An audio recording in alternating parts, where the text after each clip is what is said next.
Les abonnés aux tarifs petits consommateurs ne sont pas concernés par cette hausse tarifaire qui est due à l'augmentation du prix du pétrole.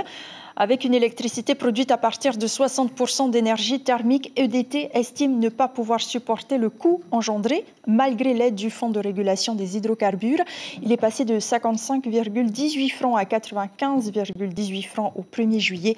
Et pour couvrir ces dépenses, les tarifs continueront d'être ajustés les 3 prochaines années, David. Tout à fait, Ayata, ce sera une augmentation progressive puisque EDT, avec le gouvernement, a décidé de lisser cette augmentation tarifaire. Et donc, pour l'instant, vous l'avez dit, l'augmentation est de 6,5% depuis le 1er octobre. Ça concerne qui? Ça concerne les tarifs dits classiques chez les usagers qui disposent de plus de 3,3 kVA. Ce sont donc les moyens et les gros consommateurs domestiques. Ce sont également les entreprises, mais aussi l'éclairage public. Prenons un exemple concret. Ce particulier avec ces 2 factures électriques, celle du mois de septembre ici à gauche et celle du mois d'octobre. Au mois de septembre, il a dû payer la somme de 29 624 francs.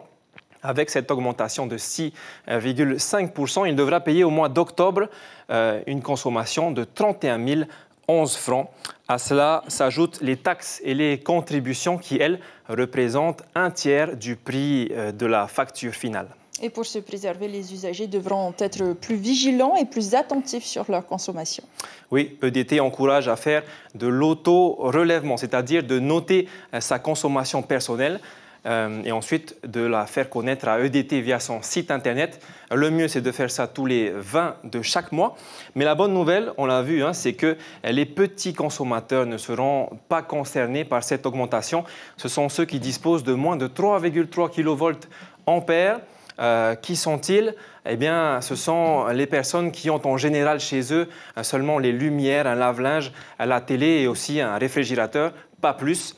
Il y a aussi les consommateurs des îles qui ne sont pas concernés par cette augmentation. Voilà, ils n'auront pas à payer cette augmentation des prix. Enfin, Ayata, il faut noter que depuis le mois de juillet, EDT a encaissé une baisse un manque à gagner de 600 millions de francs. C'est une moyenne de 200 millions par mois.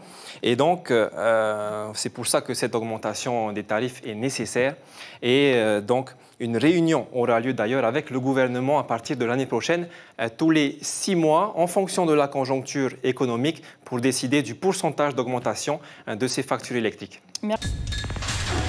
L'information en continu sur Polynésie la première, Internet et réseaux sociaux.